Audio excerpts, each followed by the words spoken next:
Y a tu vera, siempre a la verita tuya, siempre a la verita tuya, hasta que por ti me muera. Y a tu vera, siempre a la verita tuya, siempre a la verita tuya, hasta que por ti me muera.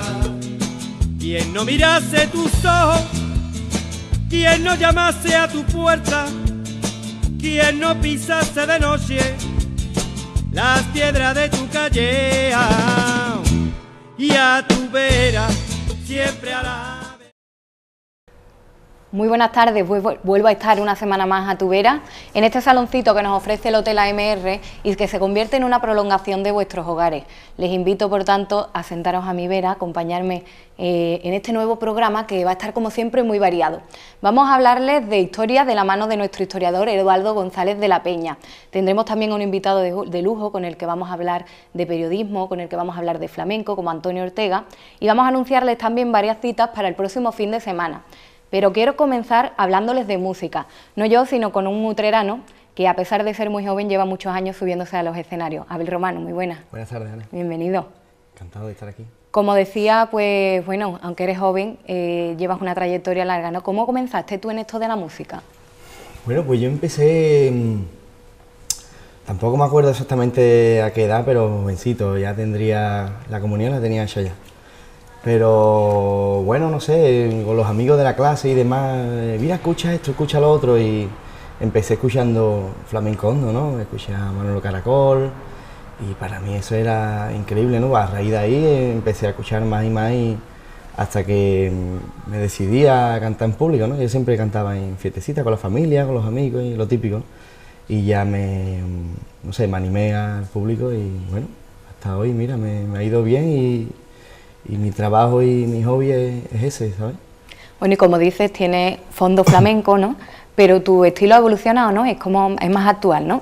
Sí, bueno, yo empecé un poco más flamenco, ¿no? Empecé a estudiar flamenco, que sí, letras por bulería, por fandango, era mi...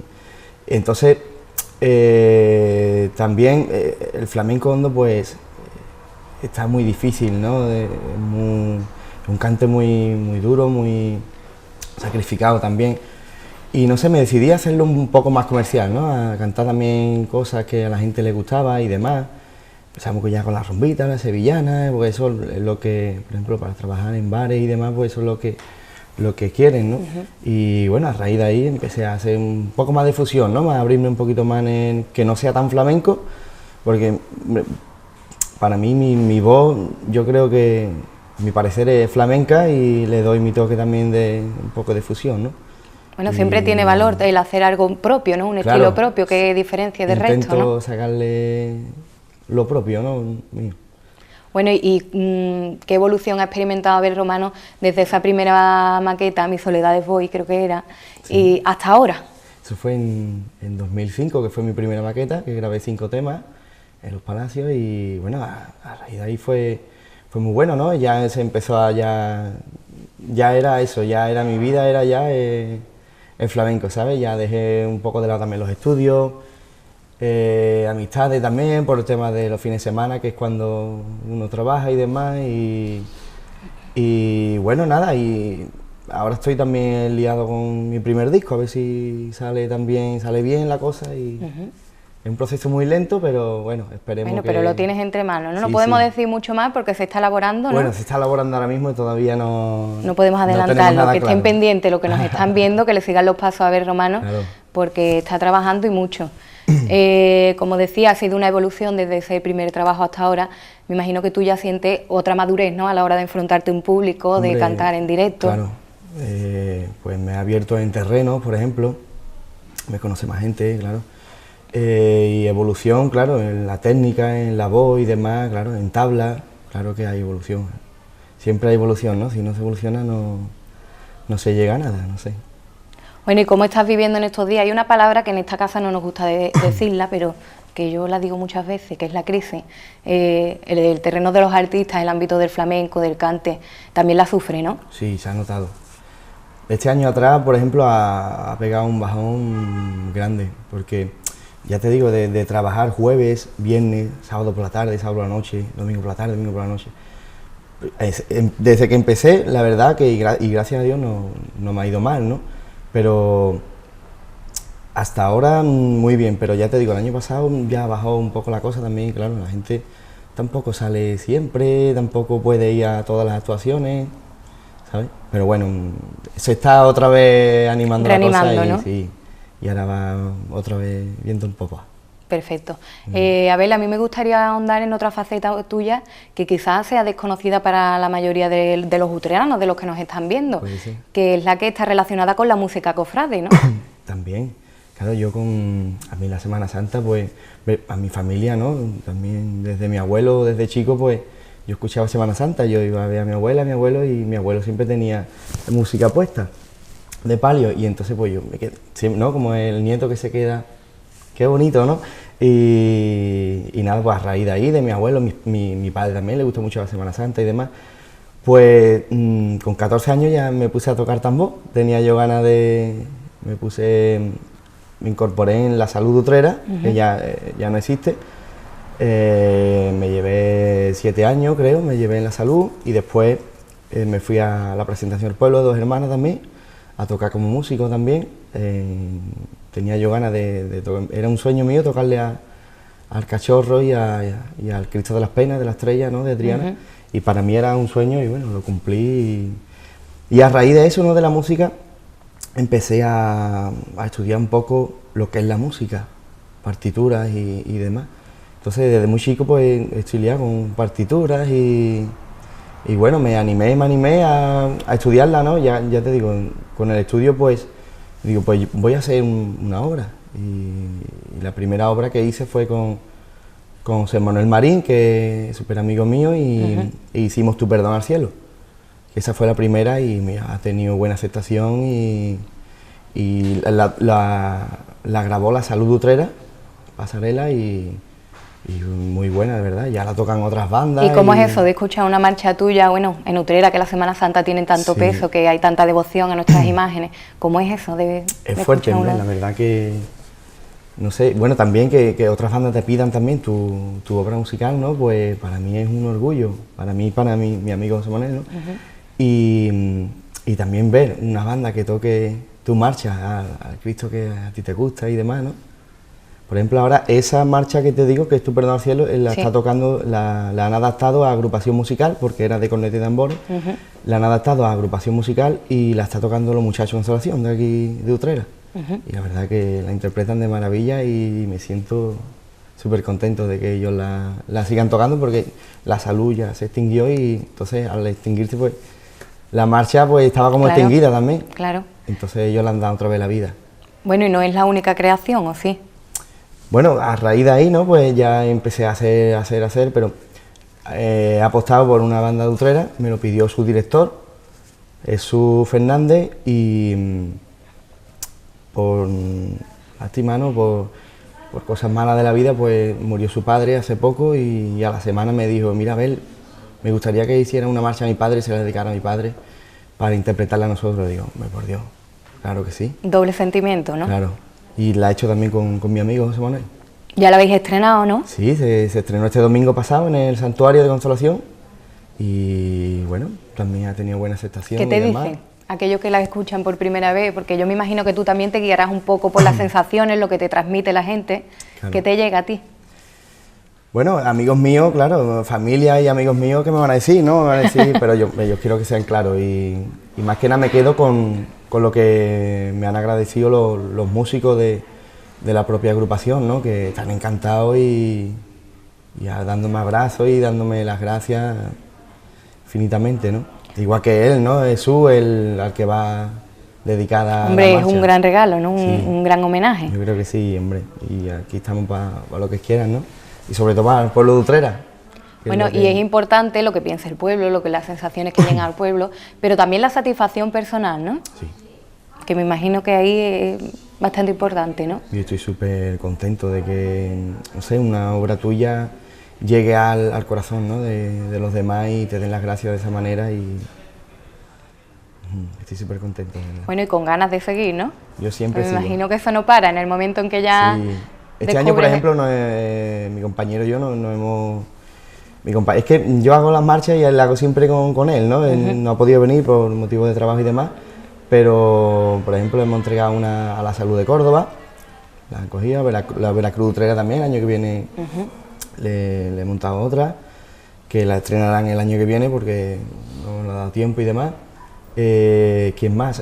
Santa Cruz de Almería también, a Presentación del Pueblo de Dos Hermanas le hemos entregado otra, a San Juan Evangelista, Rosario de Cádiz. Este año nos hemos animado y hemos hecho bastantes marchas y con tranquilidad, haciéndolo...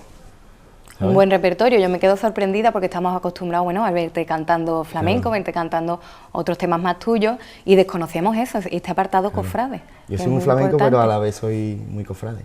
Bueno, están vinculados muchas veces, ¿no? Sí, claro. Lo cofrade y lo flamenco, ¿no? Sí. Y nada, muy bien. Bueno, y ahora se acerca la Semana Santa, me imagino que también vivirla intensamente, ¿no? Y la oportunidad de escuchar una de tus marchas en la calle, ¿no? Claro. Hizo todos los vídeos ahora y demás. Bueno, hace poco la subí al YouTube también y tiene ya casi 300 visitas también el vídeo y súper contento, ¿verdad? Espero verla este año con el Cristo del Perdón, que es donde tocan ellos y... El lunes santo, ya queda menos. Ya queda menos. Abel, y para un artista me imagino, porque siempre la intención es ir experimentando, descubriendo nuevas facetas, ¿no? En el momento en que ya te atrae la música, que descubres esa pasión, tanto en la cofrade, en el flamenco, hay una inquietud, ¿no? Sí, la verdad que, hombre, con muchas ganas ya también de que llegue. Yo es que vivo la Semana Santa día a día, el año entero, ¿sabes? Pongo el día que menos lo espere ya tengo puesto el incienso en la casa, con flamenco puesto, ¿sabes? Y, mezclita, que aquí todo va de mezcla, ¿no? Es una mezcla entre flamenco y cofrade. Bueno, y los que quieran escuchar a Abel Romano, ¿tienen alguna cita pendiente? Una cita más cercana que digan, pues a mí me apetece escucharlo. Sí, por ejemplo, este viernes ahora, el viernes es, ¿qué día es? ¿Qué número de día? Bueno, este viernes... 28 creo. 28. Este viernes 28 estaré en Montequinto, en la Sala Témpora, estaré allí, y el sábado por la tarde, sobre las 5 de la tarde, estaré en la Alameda de Hércules. También. Ya, pues tienen dos citas. Una muestra de que el flamenco está vivo, que la música sigue estando viva y que a pesar de que corran tiempos un poquito difíciles, lo importante es seguir batallando. Sí, ¿no? Seguir batallando y luchando y nada, y haciendo música, ¿no? También el disco que a ver si Dios quiere y sale en mayo ahora. Crucemos los dedos, ¿no? Y bueno, quedan muchos pasos todavía por hacer, pero en mayo puede ser posiblemente que salga. Y claro, esto es un escalón más y me ha animado y tengo muchas ganas. Todos los temas son míos, son propios, letra y música y esperemos a ver cómo sale. Más Abel Romano que nunca, ¿no? Sí, este disco es Abel Romano. Pues muy bien, estaremos a la expectativa de que llegue ese disco, te seguiremos los pasos. Muchas gracias por contárnoslo. A ustedes, de verdad, por contar conmigo. Y qué mejor manera de despedirnos, Abel, que escuchándote un poquito, ¿no? Venga, vale. Venga, pues vamos a disfrutar un poquito de una pincelada de este artista utrerano, Abel Romano. Voy a hacer una pincelada del estribillo de lo que vamos a hacer el single, posiblemente puede ser el single, ¿no? Que dice: y dame de tus besos, morena, que dame de tu cuerpo que a mí me quema, que dame de tus besos, morena, que dame de tu cuerpo que a mí me quema. Qué bonito. Ya, pues queda eso. Señores que tienen dos citas con Abel Romano, síganle los pasos. Nosotros nos vamos ahora a descubrir otro de esos enclaves de Utrera que nos desvela nuestro colaborador, nuestro historiador, Eduardo González de la Peña. Y a tu vera, siempre a la... Nos hemos venido hasta la Casa Hermandad de los Milagros, que ya hemos estado en otras ocasiones, pero nunca le hemos descubierto la historia que tiene detrás. Así que tenemos con nosotros a Eduardo González de la Peña, nuestro historiador, para que nos cuente un poquito más del enclave, bueno, y de esta hermandad, de lo que supone para la Semana Santa de Utrera. Eduardo, buenas tardes. Hola, bienvenido. Buenas tardes, Ana, ¿qué hay? Pues como decía, ya hemos estado aquí en algunas ocasiones, pero lo que nos gusta saber, lo que nos gusta que nos muestre un poquito, es la historia que hay detrás de estos enclaves. Hombre, bueno, la verdad que la Hermandad del Cristo de los Milagros, siendo como es la más moderna, de la última que se ha incorporado a la nómina de nuestras hermandades, y sin embargo es de la más cargada de historia, de la más cargada de historia, porque en Utrera nunca se había dado el caso de que se vuelva a refundar, bueno, no se vuelva a refundar porque bueno, una hermandad que está interrumpida, su vida a lo mejor durante más de 100 años, pues no es la misma hermandad. Ya no es la misma, claro. No es la misma a efecto jurídico, pero bueno, a efecto histórico. Claro. Sí es una hermandad, bueno, que además se ha vuelto a refundar con las mismas, digamos, características de la hermandad, o sea, que es la hermandad antigua, para dar culto a las mismas imágenes. Y entonces, pues, si no es la misma hermandad, sí se puede decir que es la, digamos, la continuadora, vamos. Y eso, y curiosamente, una hermandad, pues, cargada de historia, pero, bueno, ¿y cómo pero bien fue cargada. Aquellos entonces? ¿Cómo fue la devoción al Cristo de los Milagros? Bueno, pues la hermandad, la devoción al Cristo de los Milagros empieza vamos a ver. Resulta que la hermandad se funda en Utrera, había un enclave, una capilla religiosa que ya hoy no existe, que era la ermita de San Miguel del Campo. Esto estaba pues en medio del campo, enfrente de la Fuente de Ocho Caños, más o menos, vamos, antes de eso. Antonio Cabrera, recuerdo que en una ocasión situó exactamente donde estuvo la capilla, porque todavía se conserva, no que se conserve el resto de la capilla, sí, pero se ve un poco que allí pudo haber alguna construcción. Bueno, pues esta ermita de San Miguel del Campo, que se remonta a su origen pues al siglo XV, por ahí, muy antigua, pues había una hermandad del Cristo de los Milagros, que bueno, salió desde allí. Entonces tú imagínate lo que era salir una cofradía de penitencia pues de medio del campo, vamos. Además con los sentidos de las distancias que tenían entonces. Entonces, claro, pues como aquello cuentan crónicas y documentos que, bueno, que hubo una serie de salidas de estaciones de penitencia que eran de lo más accidentadas, vamos. Tenían que cruzar un arroyo, entre otras cosas. Imagínate, es que me imagino. Cuentan también, hay una crónica que dice, cuentan en una ocasión que había una ventolera tremenda, pues la cofradía casi se destrozó por el camino. Imagínate lo que era por medio de la Vega, claro, con los pasos, pasando arroyo, cruzando gavias, en fin. Entonces llegó un momento que la hermandad decidió cambiar de sede. Entonces se viene al pueblo y levanta, o se viene a una cofradía, a una ermita, una capilla que había en la calle de los Negros, que se llama Santa Catalina. Entonces allí, en un momento dado, aparece, porque la imagen que ellos tenían antiguamente la dejan a la que daban culto, la dejan en la ermita del campo, y se busca una imagen que, bueno, de buenas a primeras aparece en la iglesia de Santa Catalina. No se sabe si la encargaron, si la compraron, si se la regalaron, tampoco se sabe la imagen, el autor de la imagen, pero sí se sabe eso, que eso. Entonces en el siglo XVI ya se instalan en la capilla de Santa Catalina, de la calle de los Negros, y es muy curioso porque la Hermandad de los Milagros en principio era una hermandad de lo que entonces llamaban curiales, que curiales era pues alguaciles, notario, que entonces se llamaba escribano, en fin, todo lo que iba alrededor de lo que se llamaba la curia, vamos. Y todavía es más curioso que siendo todos escribanos, alguaciles, notarios, abogados, todos gente de leyes y de estudios, la hermandad no tenía reglas.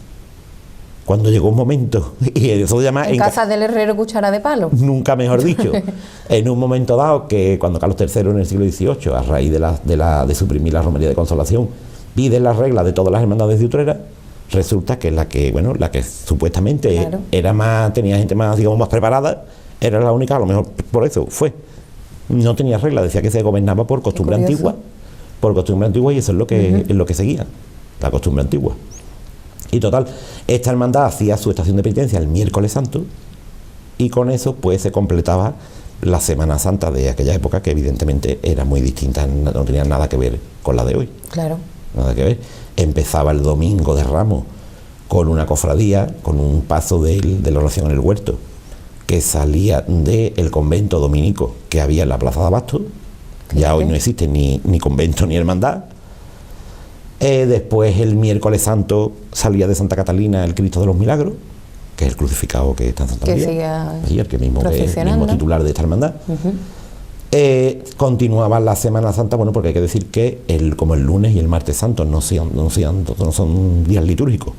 O sea, la liturgia especial de Semana Santa es el domingo de Ramos, y ya hasta el miércoles, que entonces antiguamente estaba el oficio de tinieblas, lunes y martes santos no son litúrgicamente, no tienen demasiada importancia. Entonces eran los días que no había.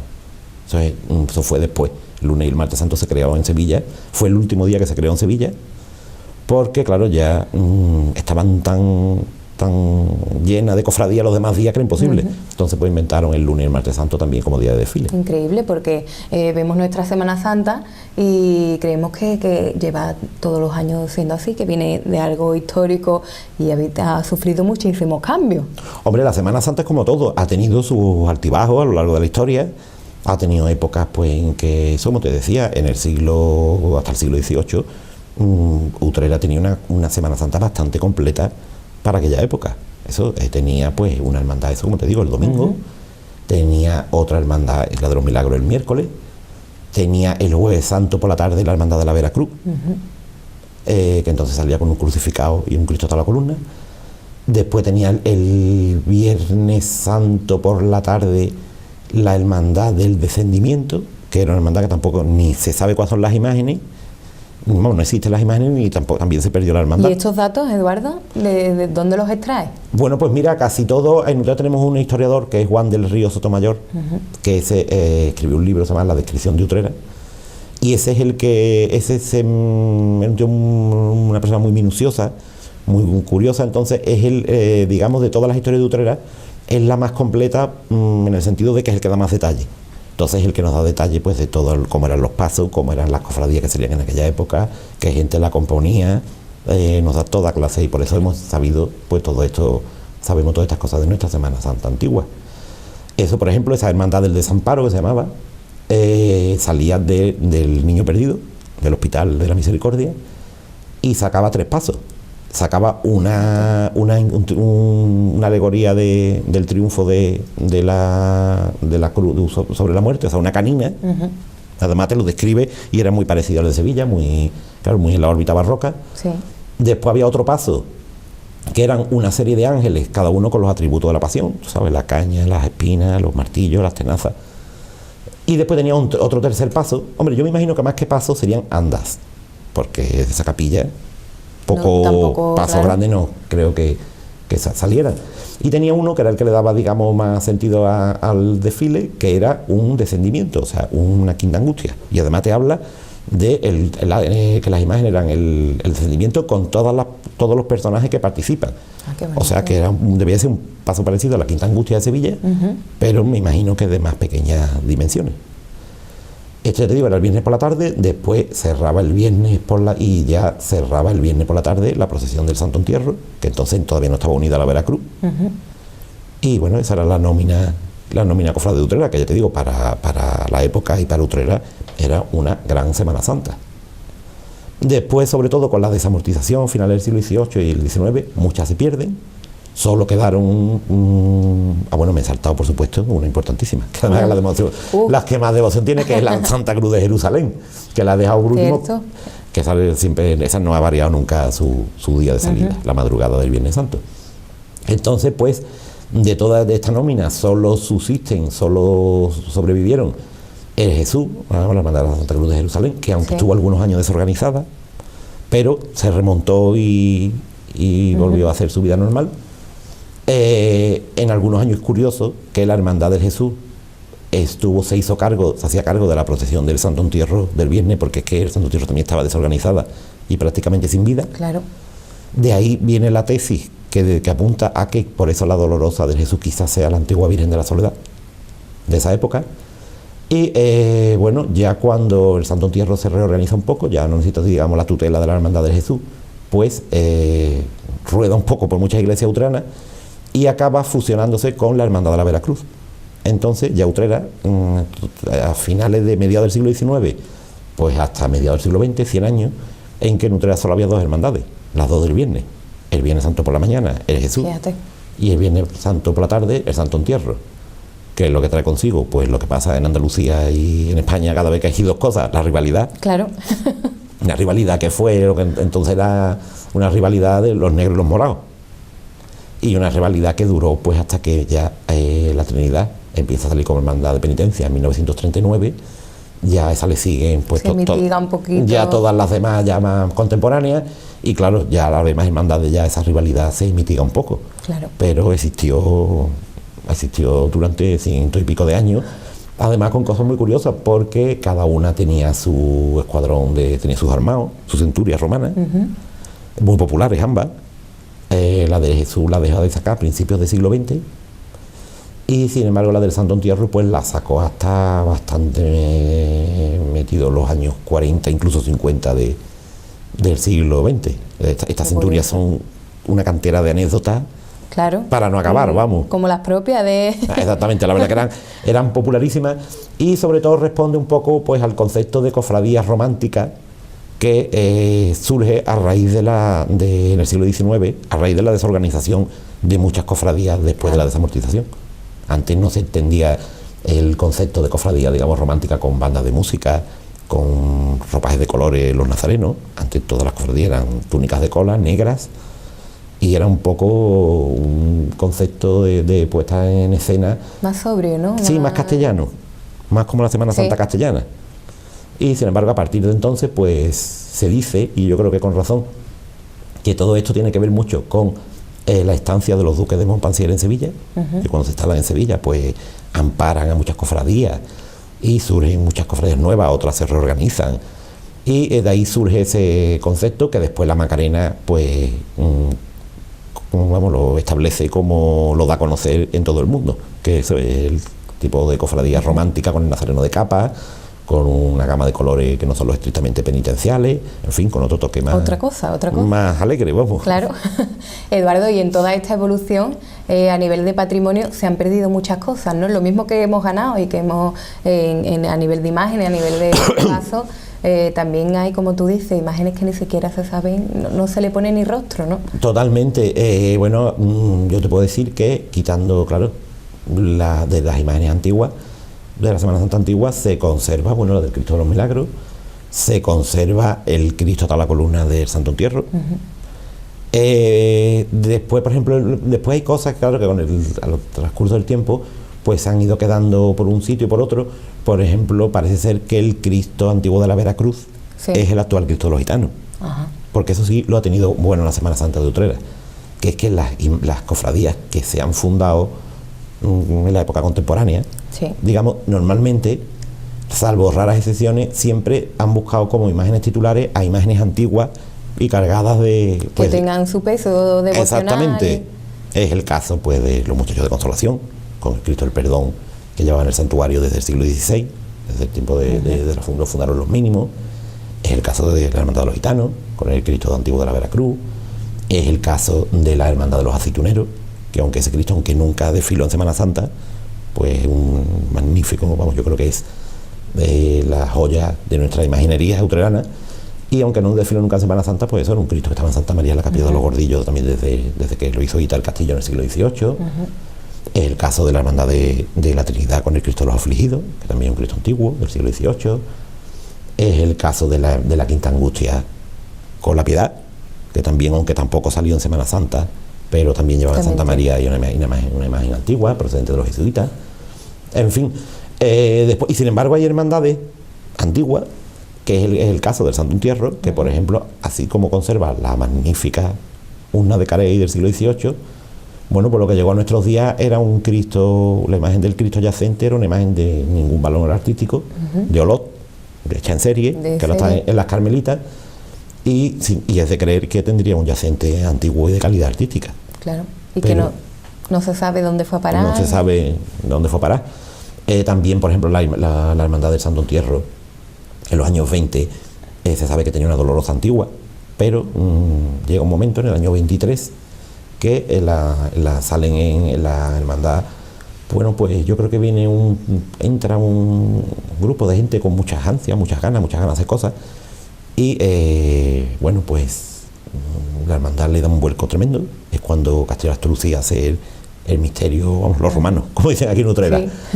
Y en ese momento, pues la camarera de la Virgen, que es la Mercedes Gutiérrez de la Cuadra, la señora utrerana, pues cambia la imagen y encarga al imaginero Castillo Astruci, que entonces era el más acreditado que había en Sevilla, el más de moda, digamos, pues le encarga la imagen que hoy sale el Viernes Santo, en ese magnífico paso. O sea, que fue de la Dolorosa Antigua. De eso incluso se conservan fotos. Pues no se sabe, porque en aquella época tampoco se le daba esa importancia. Es más, se pensaba que, bueno, con la mejor voluntad se pensaba que se estaba haciendo algo positivo. O sea, cambiando una imagen antigua por una del mejor escultor que había entonces en Sevilla. En el momento, claro.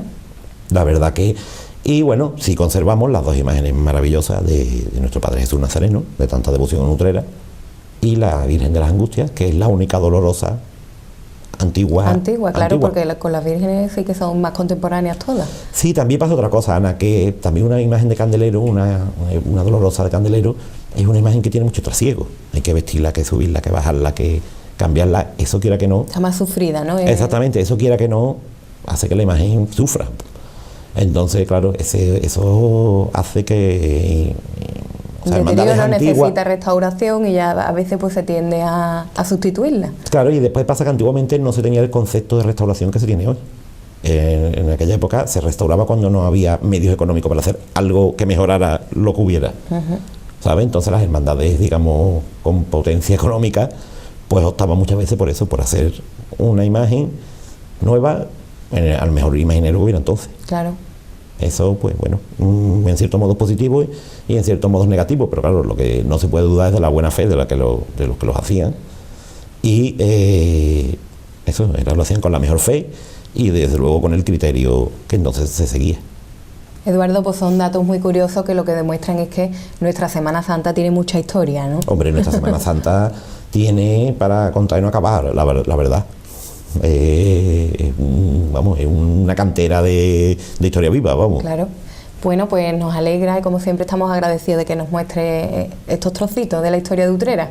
Y ahora que se acerca la Semana Santa, pues teníamos que hablar, ¿no?, de la Semana Santa. Hombre, de Utrera. Tenemos que hablar de Semana Santa porque es una parte importante de nuestro patrimonio. Es una de las grandes... Bueno, aquí todo el mundo más o menos, en mayor o menor medida, todo el mundo vive la Semana Santa. Sí. Porque hasta los que no están metidos cada uno a su manera, sí, en una hermandad, todo el mundo vive la Semana Santa. Y después yo también quería hacer hincapié en una cosa de la que nunca se habla, siempre se habla de la historia, y parece que la Semana Santa en muchos casos es solo para los que están metidos en las hermandades, para los cofrades. Y la Semana Santa, primero, que es para todo el mundo. Pero además también en estos años de aguas y de esto se ha visto el daño que hace una Semana Santa sin procesiones en la calle. Claro. Daño a comerciantes, a nivel turístico, a nivel económico. Exactamente. O sea que mucha gente, cuando se habla de Semana Santa, ya están los cofrades.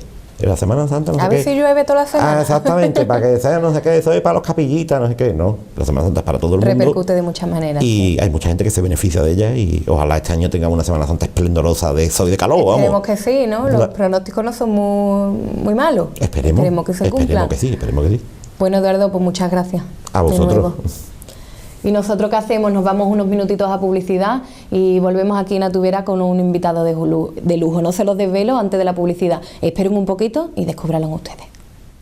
Y Atubera, siempre a la... Nos vamos a publicidad. No te vayas. Volvemos en un pi.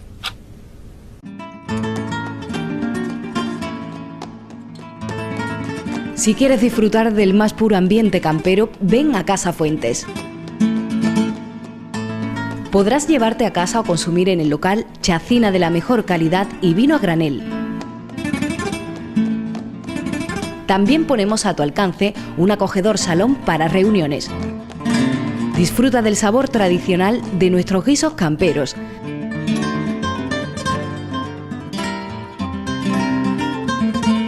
Casa Fuentes, Avenida de la Fontanilla 57.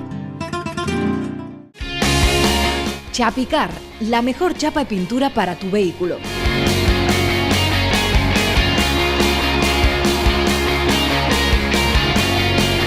Con Chapicar todo son ventajas. Cuando traigas tu coche asegurado a todo riesgo, te entregamos un cheque regalo de 100 euros. Chapicar, chapa y pintura de calidad. Confecciones Jimevilla.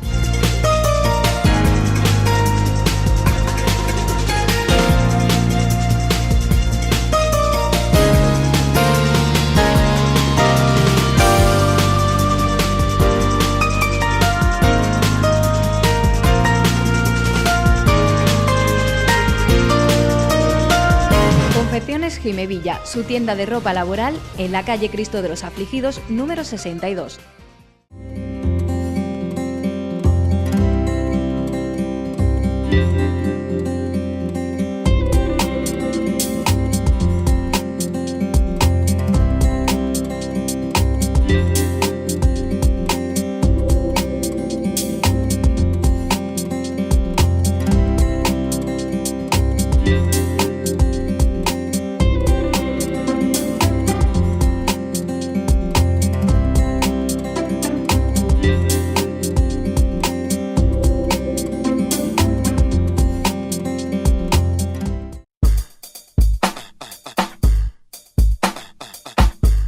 Academia de Peluquería Prounique.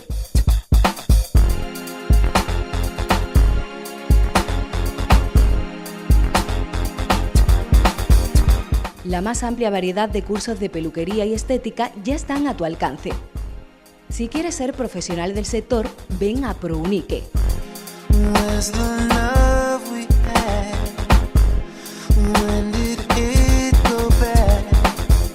Continúa abierto nuestro plazo de matrículas.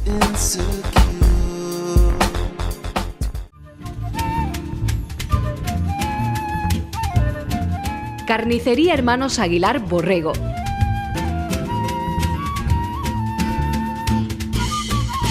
Somos especialistas en ternera y cerdo ibérico. Además, ponemos a tu disposición la más amplia variedad de productos cárnicos al mejor precio. Cocido familiar a 5 euros y puchero familiar también a 5 euros. No lo dudes, visítanos. Desde 1980, Bar Alonso te ofrece lo mejor de nuestra tierra. Por eso cada día preparamos con esmero una gran variedad de tapas. Atendemos a nuestros clientes con cercanía, experiencia y confianza.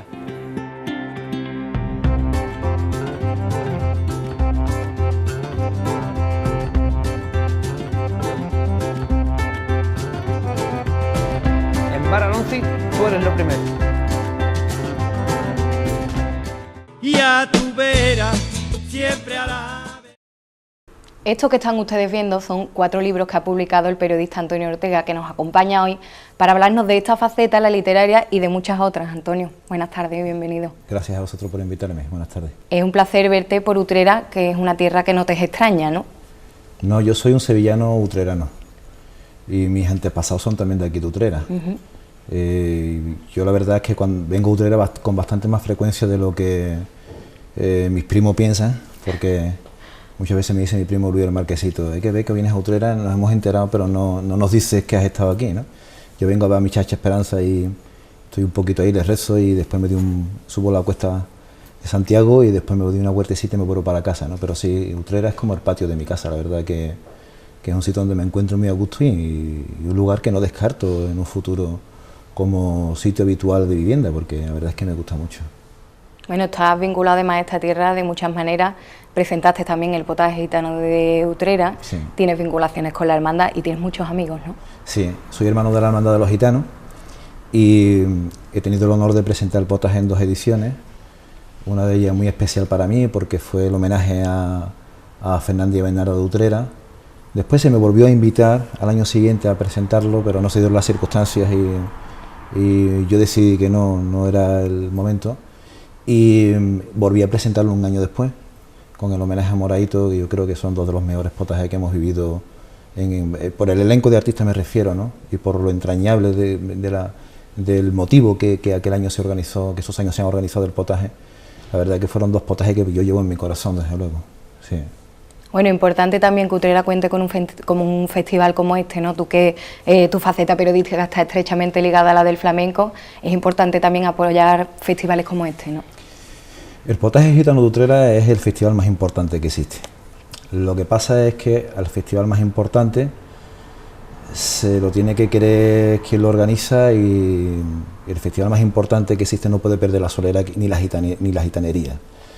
Y sí es verdad que en los últimos años el potaje ha sido un festival muy criticado desde fuera por ese conjunto de homenaje que se ha venido dando, ¿no? Y bueno, es el sello de la hermandad es un festival benéfico y ellos entienden que lo importante es atraer gente, bien sea dándole un homenaje a Alejandro Sanz, que no ha aportado nada al mundo del flamenco y que no dice nada al mundo del flamenco, o a Lolita o a la saga de los Riveras, ¿no? Yo estoy muy en desacuerdo con ese tipo de homenajes porque yo creo que el potaje debe de homenajear a la gente que han aportado cosas al mundo del flamenco o a gente que hayan aportado cosas al mundo del arte, pero no por atraer al público, porque al final se demuestra que viene Manuela Carrasco y que viene Aurora Vargas y José Merced y el potaje se llena tanto como el día de Alejandro Sanz, con lo cual las cuentas no son ciertas. No es verdad que Alejandro Sanz atraiga más gente que nadie. El que venga de Alejandro Sanz no va a una peña, no va a ir más a ver a ningún festival, ni va a venir más al potaje gitano de Utrera. Yo creo que el Potaje debe organizar un festival para la gente del mundo del flamenco, que son los que consumen después durante todo el año el flamenco, ¿no? Y sí es verdad que en eso creo yo que ha perdido un poquito de solera. La Hermandad de los Gitanos tiene que mirar por los gitanos, principalmente.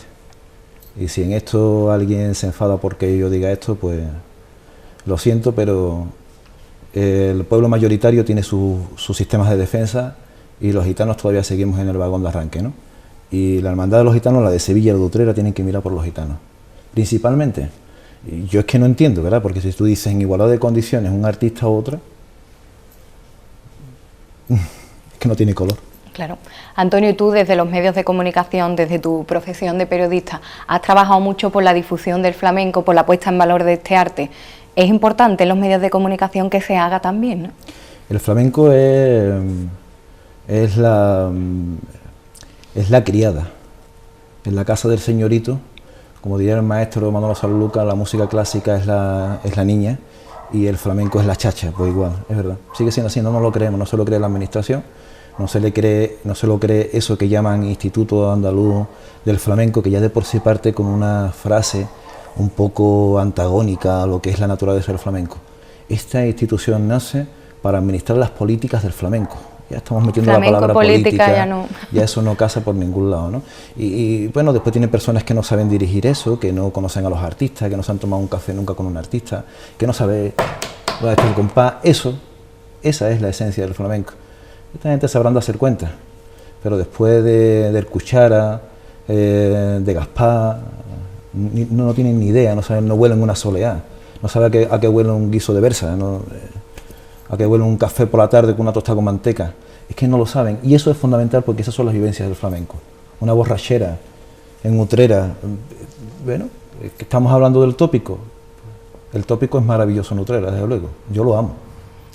De hecho, y la parte que se refleja del flamenco en los medios de comunicación está un poco sesgada, digamos, de alguna manera, ¿no? Se refleja solo una parte, lo que está más de actualidad, lo que está más de moda, entre comillas, y eso quizás va a quedar para las futuras generaciones, ¿no? Porque los que hacen flamenco no son profesionales del flamenco, volvemos otra vez a lo mismo, ¿no? Nosotros hemos estado haciendo durante 6 años un programa que ha conseguido muchísimos reconocimientos, muchísimos premios, pero porque nosotros amamos esto, es que a mí me duele el flamenco. Yo como flamenco, siento flamenco, vivo flamenco, duermo flamenco y estoy todo el día con eso metido en los sentidos. Arranco mi coche y sale Manolo Caracol, Fernández Bernardo de Utrera, Vallejo, Chacón, ¿sabes? Entonces, claro, a la hora de poner en marcha un proyecto televisivo, si el que lo está haciendo ama esto, le dedica muchas horas, le da mucho cariño, ¿sabes? Lo arropa, lo mima, lo besa, lo ama, lo acaricia. Cuando el que lo hace no entiende de esto, se nota también mucho. Porque una cara bonita, guionizada, la podemos poner. Yo te hago un guión y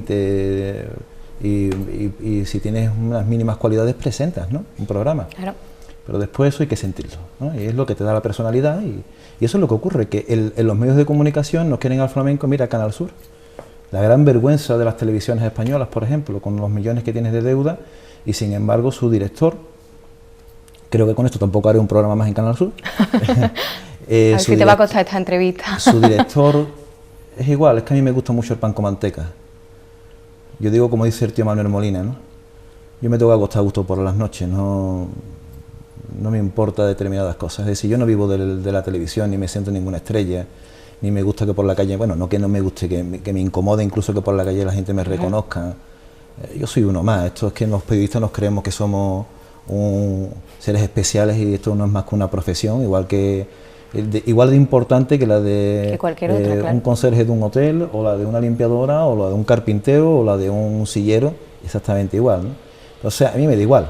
Yo lo que sí digo es que yo muero por esto y que yo puedo demostrar que yo muero por esto, y los que tienen ahora mismo la posibilidad de hacer flamenco en televisión están demostrando que mueren por los carnavales de Cádiz, ni siquiera por la Semana Santa. Carnavales de Cádiz por un tubo, que está muy bien, que a mí me encanta y que yo lo veo, pero el flamenco, pero se nota, pero el flamenco también en prime time, en buen horario, no en horarios marginales.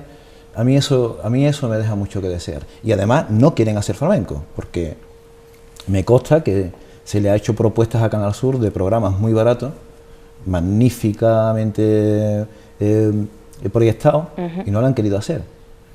Por tanto, Canal Sur Televisión, yo no digo la radio sí está demostrando, pero Canal Sur Televisión no quiere el flamenco.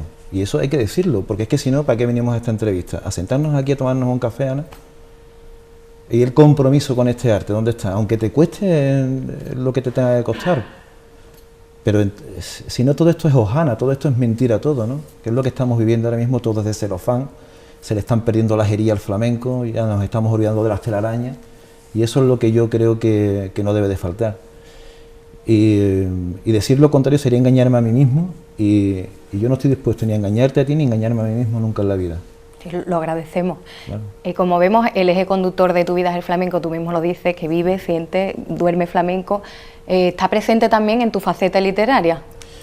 Bueno, hasta ahora sí. Yo lo que pasa es que ya he tomado la decisión de que creo que ya no voy a escribir más ningún libro dedicado al flamenco, porque yo creo que lo que podía aportar ya lo he aportado. Yo estoy ya cansado de que estemos discutiendo quién canta más gitanos, quién canta más galló, de quién inventó el flamenco, quién no lo inventó, porque esto va también, como es política. En la época de Antonio Mairena interesaba mucho decir que el flamenco era de los gitanos, que lo habían creado los gitanos, y ahora parece que no. Ahora está eso políticamente, utilizar la palabra gitano es un pecado. Y dices en cualquier foro que el flamenco lo crearon los gitanos y salen una cantidad de nuevos investigadores de estos que investigan sobre si la papa si la papa de Utrera tiene esencia flamenca o no, o si las páginas web, es decir, esta gente que está mareando la perdiz, te salen diciendo que somos racistas. Bueno, pues mire usted, lo voy a decir yo públicamente, el flamenco, yo no sé quién lo inventó porque yo no estuve ahí cuando nació, pero desde luego sin el gitano el flamenco no habría sido lo mismo. Y todo todas las secuencias históricas del flamenco documentadas en el libro, en todas ellas estaba el gitano como principal protagonista. Esto es, yo creo, como una tarta en la que se le ha puesto muchos condimentos, ¿no? El bizcocho, la guinda, la leche y tal. Bueno, pues el gitano ha puesto la guinda, la cultura gitana es la guinda y el gitano es el pastelero. Eso lo tengo yo así de claro. Y eso, a quien le duela, mire usted. Ustedes hacen muy bien unas cosas y nosotros hacemos muy bien otras. Y el flamenco, sin el pueblo gitano, no se entiende, es que no se entiende. ¿Qué sería el flamenco sin Fernández Bernardo de Utrera?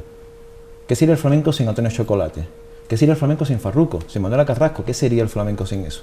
Claro, Alejandro Sanz. Utrera no sirve Alejandro, como ejemplo. ¿Vamos? Sería Alejandro Sanz, para el potaje, que está muy bien. Aceite de girasol. Bueno, más claro agua, yo creo que, bueno, sin pelos en la lengua, ¿no, Antonio? ¿Para qué? No, los pelos en la lengua para las orugas, ¿sabes? No, es que no... Bueno, insisto mucho en esto, ¿no? Yo no tengo doble fondo, a mí me gusta decir las cosas como las pienso y me gusta discrepar. Y me gusta que la gente me diga, pues no estoy de acuerdo con usted, pues muy bien. Arguménteme el porqué, igual que yo le estoy argumentando el por qué pienso así. Esto no es un capricho, esto no quiere decir, mire usted, es que dicen muchas veces que ustedes defendí mucho lo vuestro, ¿no? Yo conozco los defectos de mi pueblo, ¿eh? Y yo soy muy autocrítico con todo. A mí lo que más me gusta del mundo es la formalidad. Tú me dices a mí que tengo que estar aquí una hora y estoy media hora antes. Eso es lo que puedo más me corroborar. gusta. Eso es lo que más me gusta, la formalidad. A mí no me gusta ir de cualquier forma por la vida y de que me miren mal. Los zapatos siempre es muy limpio, la camisa blanca siempre con el cuello muy limpio y aunque después esté tieso económicamente. Eso no tiene nada que ver. La elegancia va con la prestancia de la persona, ¿no? Y en el pueblo gitano eso no sobra. Como dice Joaquín Vega, un gitano de Sevilla, suele decir, los gitanos lo que tenemos es que nos echamos un poquito de colonia, nos ponemos un traje oscuro, una camisa blanca y nos pinamos para atrás y vamos por la calle y la gente se vuelve. Dice, pero es que ese don no lo ha dado Dios. Pues tenemos mucho defecto, ¿no? Bueno, pues un poco eso también, ¿no? Bueno, y todo esto venía, porque es que Antonio tiene para charlar, todo esto venía porque le he preguntado por sus libros y le he preguntado, y me ha dicho que no va a escribir más sobre flamenco, pero tiene escrito, entonces a mí me gustaría que hiciéramos un repasito de todas esas obras a las que has dado vida. La primera de ellas, háblame un poquito. Sí, esto fue un libro, Voz de Canela, es un libro que le dediqué a un vagabundo que vivía en el Cerro del Águila, en la zona del Puente del Tamarguillo, que en la época de la represión franquista, pues él creaba unos fandangos contestatarios, ¿no? Iba el pobre por la calle con unos arriolatas pidiendo que le echaran 2 perras a cambio de un fandango, ¿no? Y entonces a mí me llamó mucho la atención porque la primera vez que oí hablar de él fue a mi abuelo Antonio, que era un cantador aficionado que cantaba muy bien y que me enseñó la mayoría de las cosas que yo sé del flamenco las aprendí de él. Y me atrajo mucho la figura de este hombre porque no estaba documentado en el mundo del flamenco, no se sabía cuándo había nacido ni cómo era su cara, ¿no? Y entonces me fui a vivir al Cerro del Águila para poder investigar la vida de del Visco Amati, y ese fue mi primer libro, y yo le debo muchísimo más al Visco Amati que él a mí, porque gracias a él ya empezaron a tenerme un poquito en cuenta en el mundo de la crítica, ¿no? Y es un libro al que le tengo muchísimo cariño. Ahora lo vamos a reeditar porque está agotado, y además la gente lo sigue pidiendo, y es un libro, yo creo que bonito. La historia que se cuenta es bonita. Así se escribe historia también, ¿no? Sí. Porque bueno, tenemos la historia de los libros, las guerras, todo eso lo tenemos recogido, pero la historia de estos personajes que forman parte también de la nuestra propia, sí, a veces pasa inadvertida, ¿no? Y luego los niños de nuestros niños no van a saber quiénes eran los personajes que marcaban el flamenco, la historia en general, ¿no? Claro, por ejemplo, algo, mira, viene a colación esto en Triana, por ejemplo. Los niños, Triana, que es el epicentro del flamenco, de ahí viene todo, ¿eh? De ahí viene todo, hasta los cantes de Utrera. Triana, que es el epicentro del flamenco, los niños, las nuevas generaciones se están criando sin saber qué es lo que allí había y qué existía allí. Triana pasó de ser un barrio de gente humilde a ser un barrio de clase alta, y claro, la gente que han ido a vivir allí pues ya no tiene nada que ver con los registros populares y se ha perdido todo, ¿no? Y sí, esto por lo menos rescata un personaje, bueno, este libro rescata muchísimos personajes de la zona del Cerro del Águila, porque había otro que llamaban el Pipa, que cantaba muy bien por Soleá, que también vivía debajo de ese puente. Y el Visco Amati es el maestro de los fandangos del Chocolate. Chocolate vivió debajo de ese puente cuando vino de Jerez con el Visco Amati, se iba con el Apedín, ¿no? Con lo cual tú fíjate si era un personaje importante. Han grabado su fandango Camarón de la Isla, lo grabó Enrique Morente. Ese fandango que dice que de qué me mantenía un fiscal, me preguntó que de qué me mantenía. Y yo le contesté robando, como se mantiene Usía, pero yo no robo tanto. Que todo el mundo dice, fandango de Enrique Morente, no. Fandango de Enrique Guillén Cascajosa, el Visco Amati. Muchas veces remontarnos a la historia y al pasado nos ayuda a comprender el presente, ¿no? Es importante, si no, no lo entiende. Pues en este sentido realizas una labor muy importante con estos libros. En cada uno de ellos rescatas parte de la historia, ¿no? Como ocurrió, por ejemplo, también con el libro del Pali, de un personaje tan importante para el mundo de la sevillana y de la canción, ¿no? Y sin embargo no se entendía cómo nadie le había metido mano al Pali. Como era un personaje tan caprichoso, tan particular, un hombre que también decía siempre lo que pensaba y a veces no era del agrado de quien lo oía, pues Sevilla lo tenía olvidado, todavía hoy lo tienen olvidado. Sí, cuando murió el Pali se recogieron 15.000 firmas para que lo nombraran hijo predilecto de Sevilla a título póstumo. Rojas Marco y Soledad Becerril mandaron esas 15.000 firmas a los sarcófagos del Ayuntamiento de Sevilla y no atendieron al clamor popular, a la petición popular. Todavía hoy, 21 o 22 años después de la muerte del Pali, sigue sin que Sevilla le haya reconocido con un monumento a la sevillana en la que esté él, porque fue quien más y mejor le cantó, no solamente a Sevilla, sino a toda la provincia de Sevilla. Por ejemplo, Utrera. Es que Pali quería muchísimo Utrera. Y tenía vinculaciones con este pueblo, ¿no? Muchísimas. Con Diego de los Mostachones, por ejemplo, él tenía mucha amistad y de hecho tiene sevillanas que habla de Utrera, ¿no? De todas las señas de identidad de Utrera, pero de Utrera, de San Lucas, de muchos sitios. Este sí que fue el gran historiador de la Sevilla popular. Esa Sevilla que soslayaron los escritores y los historiadores oficialistas, la Sevilla del Visco Amati, de la que te brillan las espuelas, de Vicente el del Canasto, del Campanero de la Gilarda, que fueron gente que él, gracias a él sabemos que existieron, porque habrían pasado el anonimato. Y él le sacó una sevillana y gracias a él lo conocemos, ¿no? Y es incomprensible que, como dices, que no tenga ese reconocimiento, resulta algo extraño, porque en este caso responde también a temas políticos, porque no hay de otra, ¿no? El Pali era muy patriota, defendía mucho España y él siempre hablaba de su bandera de España y tal. Entonces siempre se lo ha tenido como un hombre de derecha, pero tampoco lo entiendo, porque ahora gobierna la derecha en Sevilla y tampoco nombran hijo predilecto, es decir, que tampoco entiendo eso. El Pali al final no era ni de un partido ni de otro, el Pali era de las papas aliñadas, de un buen baño de papas aliñadas y de una cantora de vino en San Lucas, o de una copa de manzanilla en un pueblo de Huelva, o de un mosto en la sacristía de Almensilla, ¿no? Ese era el Pali. El Pali no era de ningún partido político, pero sí es verdad que era muy patriótico y era muy español y tal.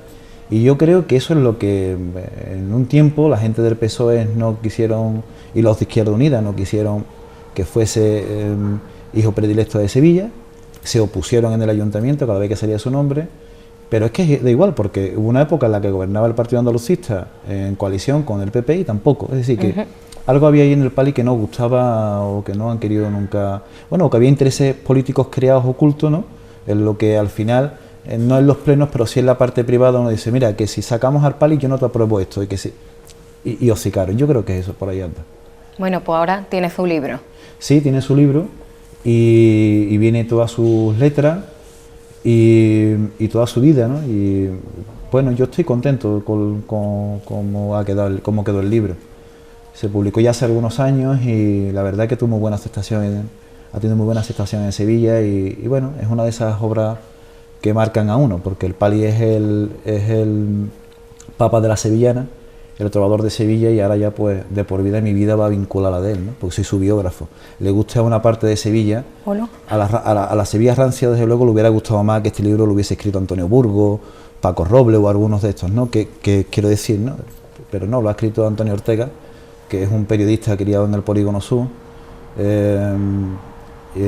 y bueno, con barba y pelo largo, un poco hippie en su filosofía de vida y que se aleja mucho del tradicionalismo pestilente de la Sevilla esta oficialista, ¿no?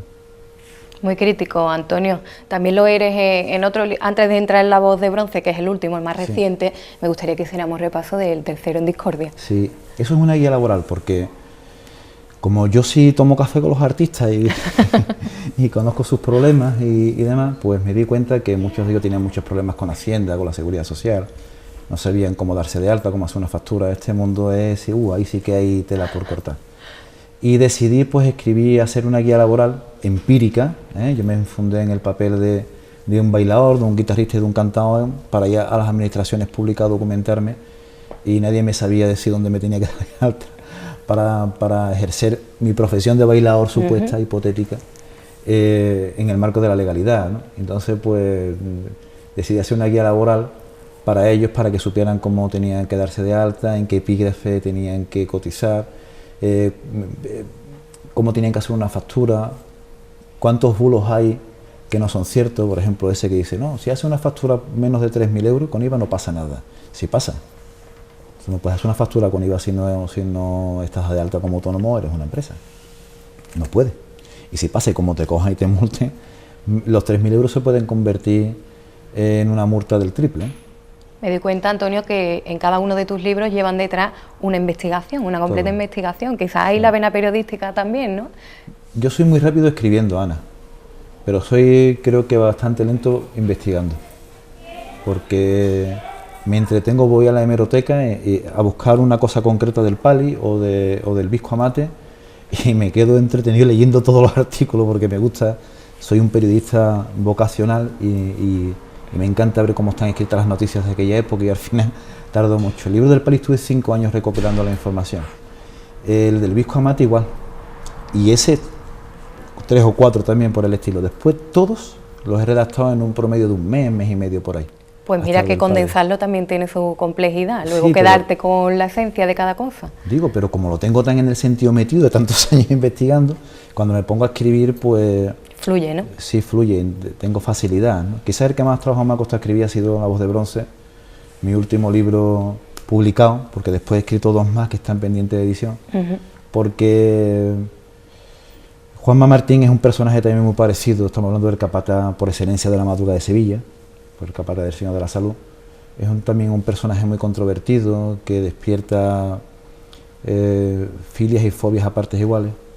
Es un hombre al que hay un sector de Sevilla que lo ama, que lo adora, y otro que no lo puede ver.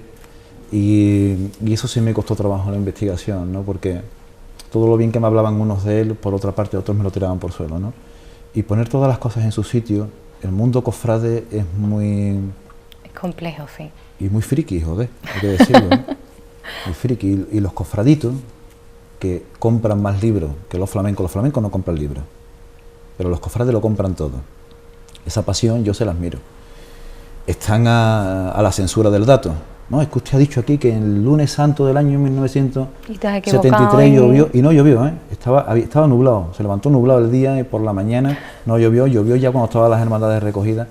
Entonces yo ese libro sí he tenido que trabajarme muy bien la documentación. Yo eso lo hago en todos los libros, ¿no? Si no lo tengo bien perfectamente documentado y contrastado, no lo pongo. Y este libro sí que es verdad, porque me encontré después con gente que van por ahí dándose golpes en el pecho de que quieren mucho a Dios, de que creen mucho en el Señor y en la Iglesia, y son un auténtico falso.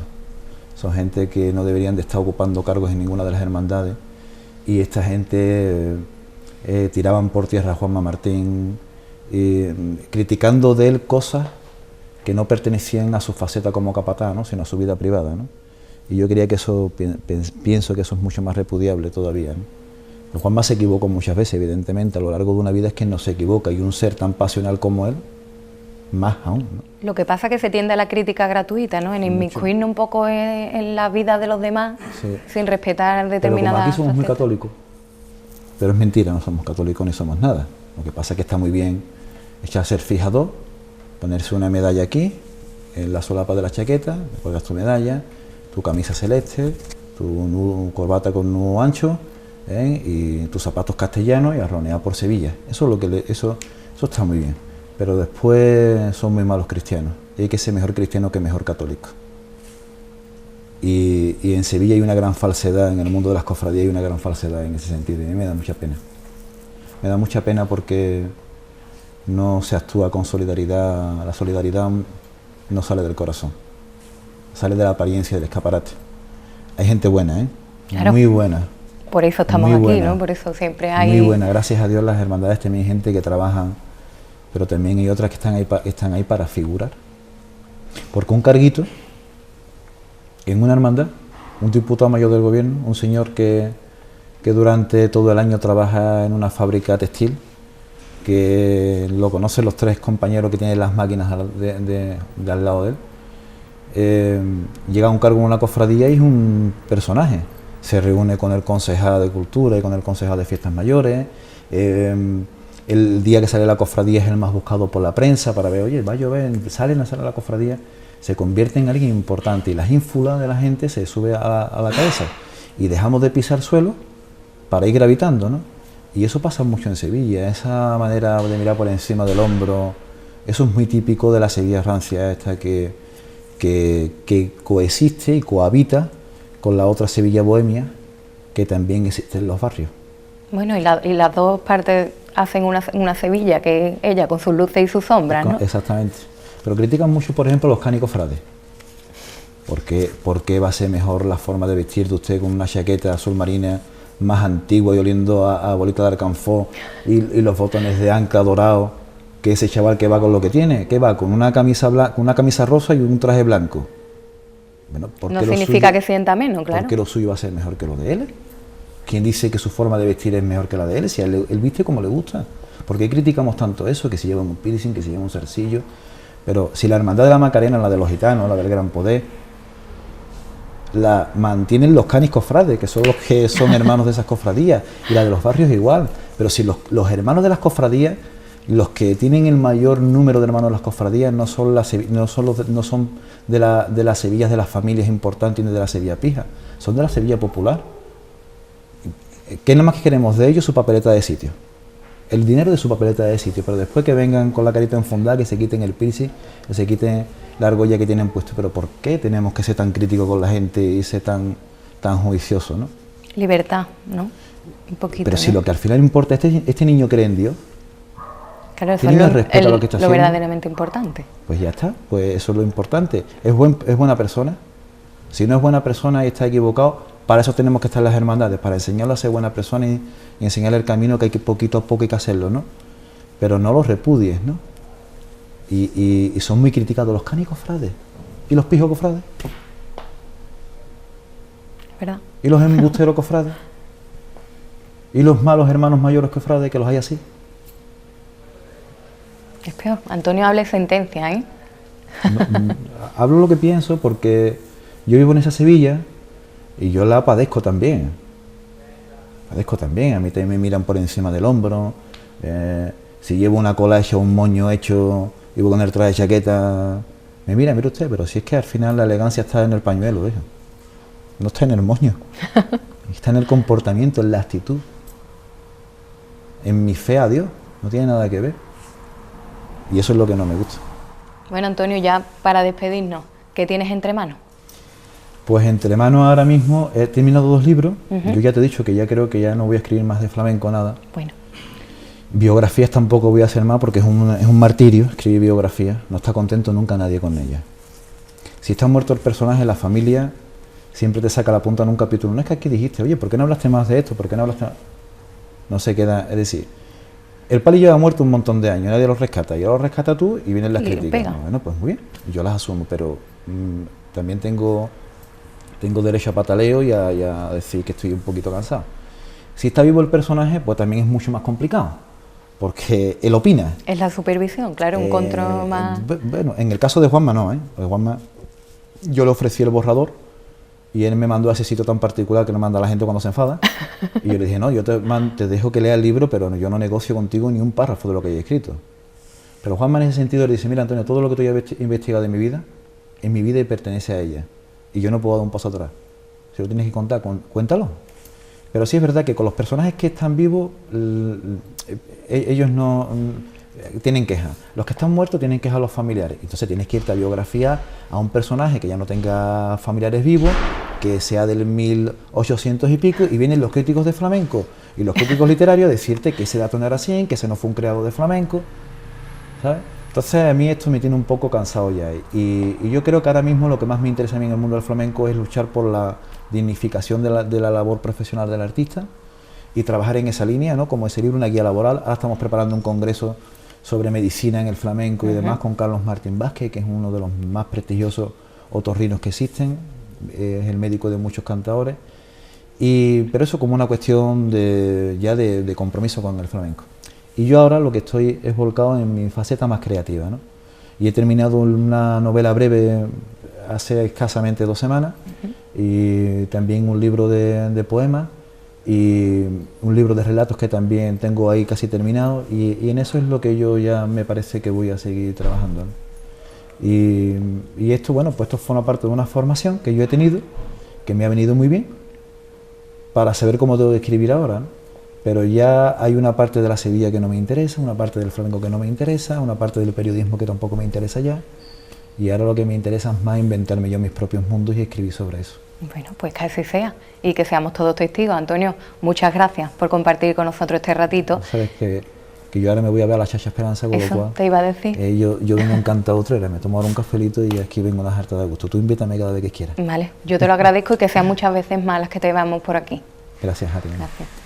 ¿Nosotros qué hacemos después de esta entrevista tan interesante? Pues irnos unos minutitos a publicidad, un paseíto por esos comercios de Utrera que venden gloria bendita y volvemos aquí en A Tu Vera. Y a tu vera, siempre a la...